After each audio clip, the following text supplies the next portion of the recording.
Nag-abroad ka lang, lumaki na ulo mo, nagkumita ka lang ng malaki, nagbago ka na. Wag kang makikinig sa opinion ng ibang tao. Pakinggan mo muna sarili mo. Tingnan mo muna sarili mo, sitwasyon mo ngayon, yun ang masapat ng isang motivation. Sa lahat po ng natulungan po namin mag-asawa, ni isa po, wala pong may nakaalala.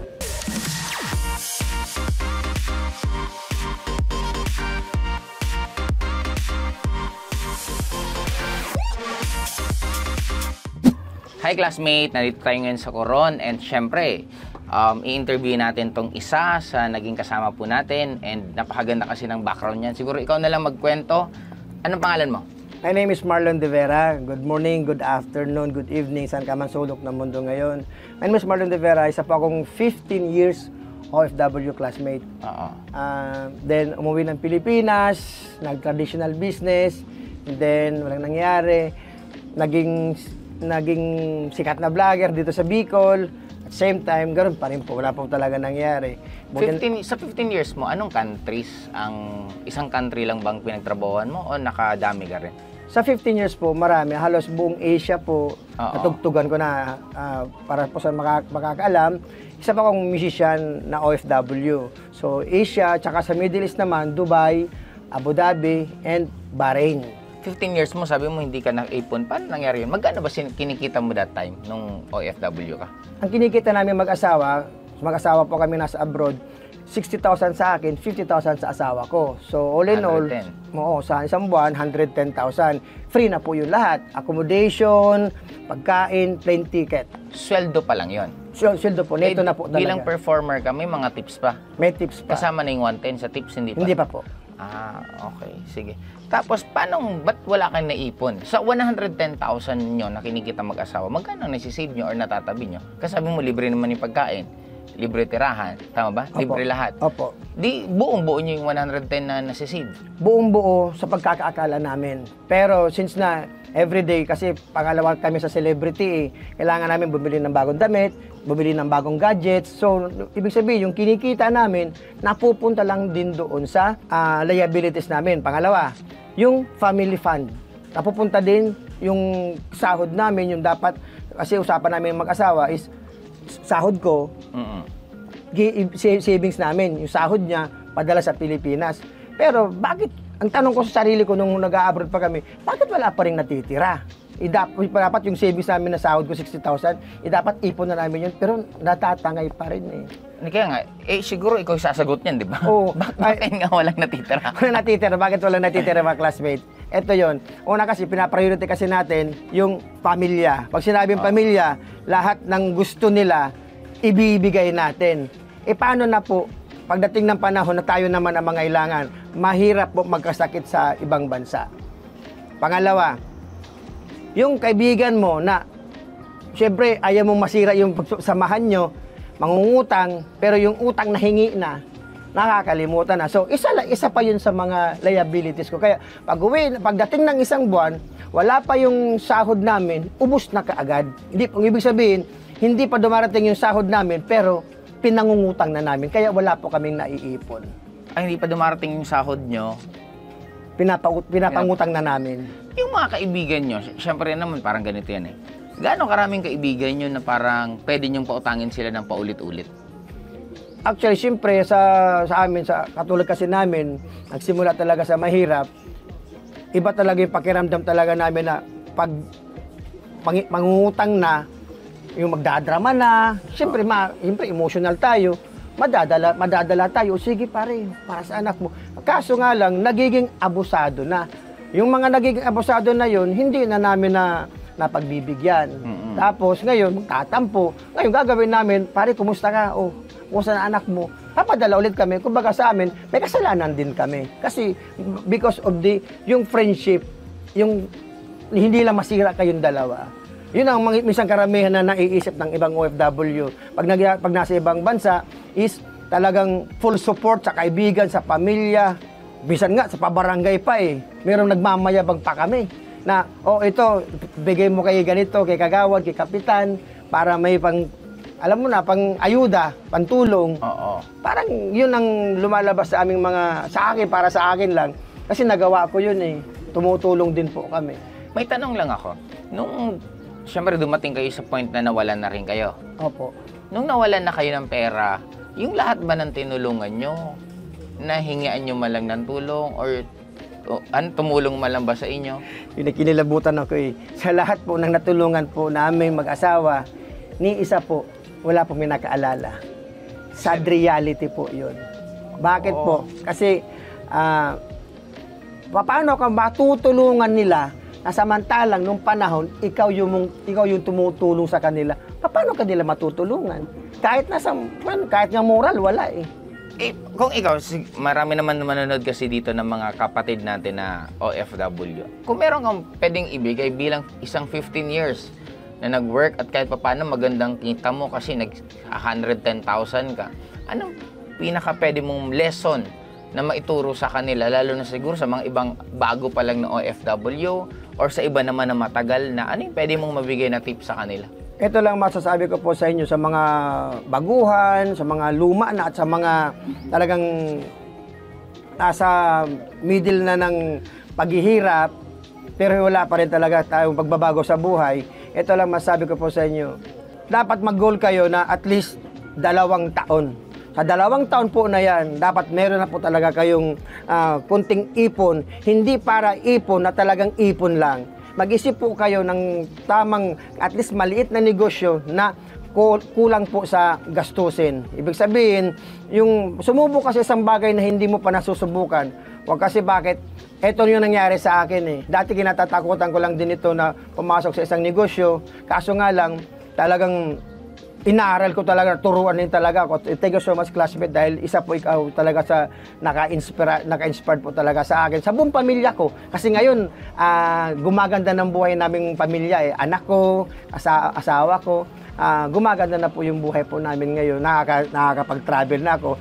Ang tip ko sa iyo, habang bata ka pa, mag-ipon ka kasi hindi habang buhay malakas ka, hindi habang buhay may trabaho tayo. Paano na pagdating ng panahon na bumalik ulit tayo sa hard lockdown at talagang mabuang-buang tayo, talagang wala tayong mapagkukunan, wag mo nang hihintayin na dumating yung panahon na yun. Kaya ngayon pa lang, classmates, sinasabi ko po sa inyo, mag-ipon ka na. Para sa iyo yan, hindi yan para sa amin, hindi yan para sa pamilya mo. Unahin mo muna sarili mo bago ang ibang tao. Kasi bakit? Nangyari yan sa akin, inuna ko muna sila nung ako nawalan. Tapos kami lahat, ubos. May anong tip mo naman sa kanila? Kasi syempre, I'm sure it will just be the same na parang pinagdadaanan mo.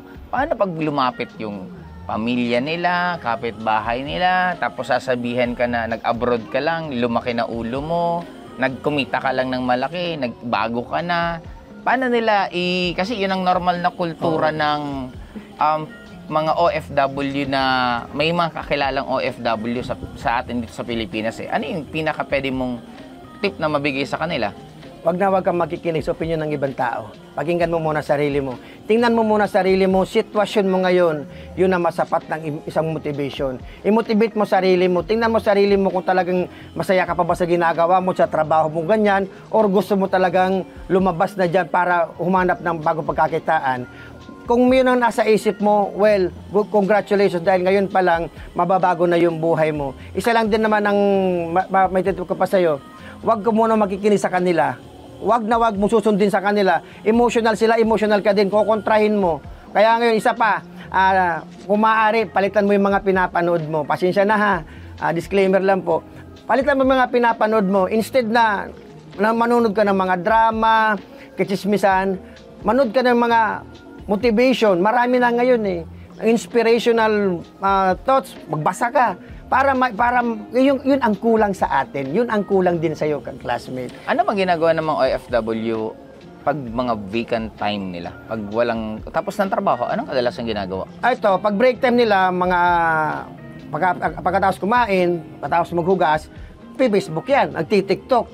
Kaso nga lang, ang tanong ko sa kanila, nung OFW din ako, di ko yung naisip, kaya ako ngayon, habang nandyan ka, ito nang tip ko sa'yo. Pag mo sasayangin yung oras mo na nagpe-Facebook ka lang din, nag-TikTok ka din, dapat pagkakitaan mo yan. Pag matutulog naman sila, boss, ganun pa rin ang routine nila. Ihiga, Facebook pa rin, mag-TikTok pa din, hanggang sa nakakain yung oras nila, kinabukasan, minsan puyat pa.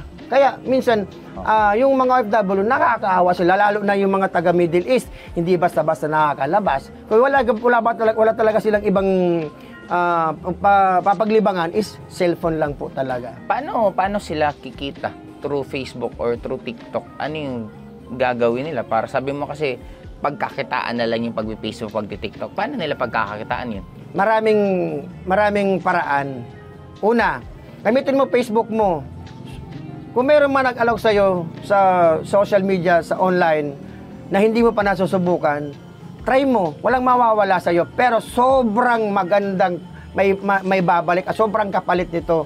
Sobrang ganda. Bakit? Sa akin mismo, nasubukan ko eh. Dati kinatatakutan ko rin ito, 2007. Siyempre, takot ako mag-invest kasi hindi ko alam kung paano gawin ang business. Ngayon, hindi mo na kailangan, wala ka na dapat katakutan kasi bakit? Marami ng taong tutulong sa'yo.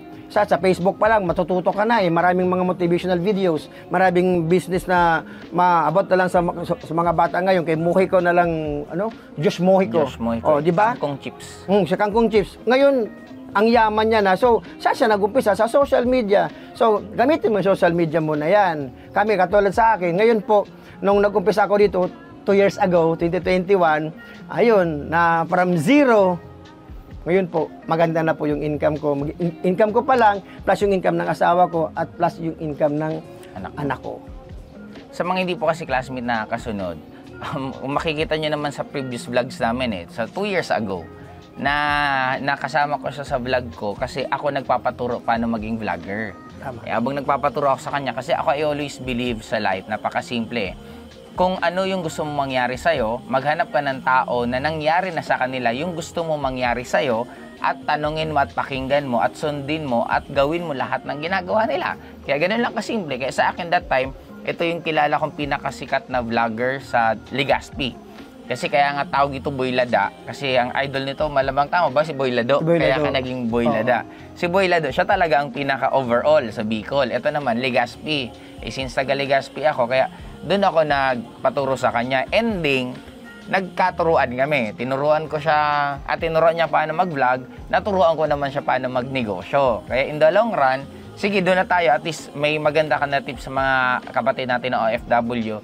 Ano naman ang buhay mo ngayon? Kumusta ka after 2 years na? Nagdesisyon ka na. Aray, kinikilabutan ako, tinigbalaybo ko.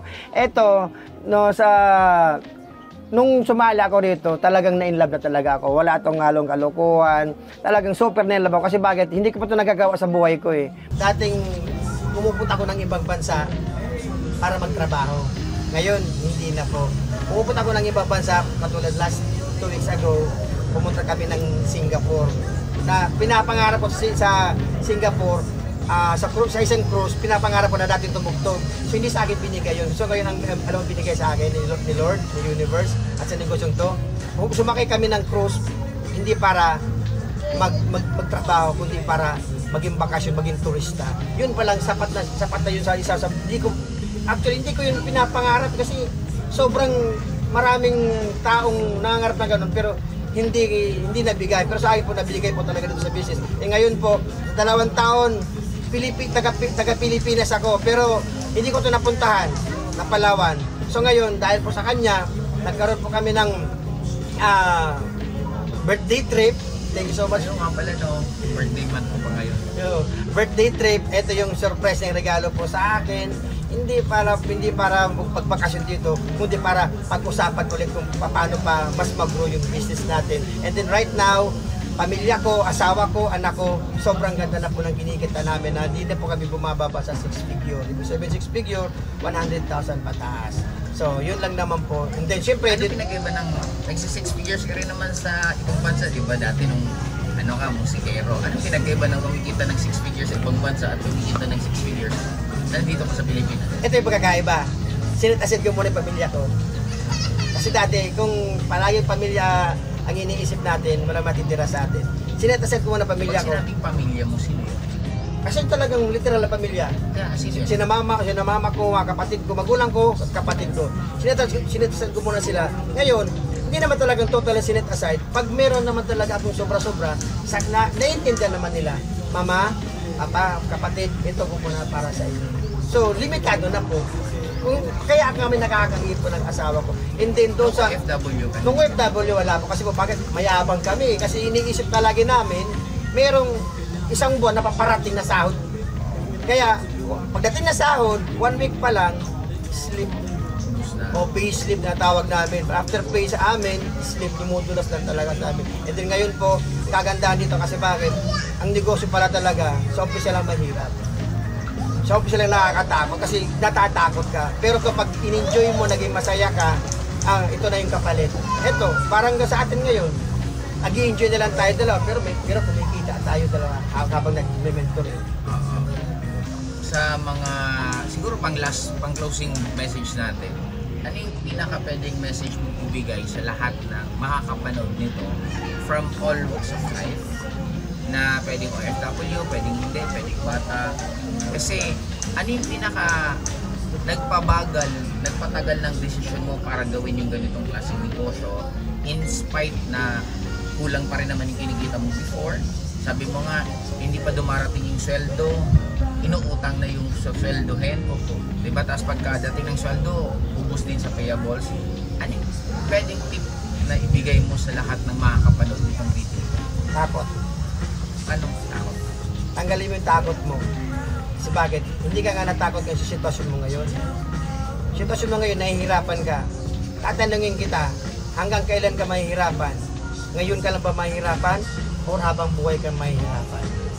Kasi bakit? Diyan ka sa stage mo na yan, sa level mo na yan. Natatakot ka sumubok sa isang bagay kasi bakit? Baka hindi mo kaya.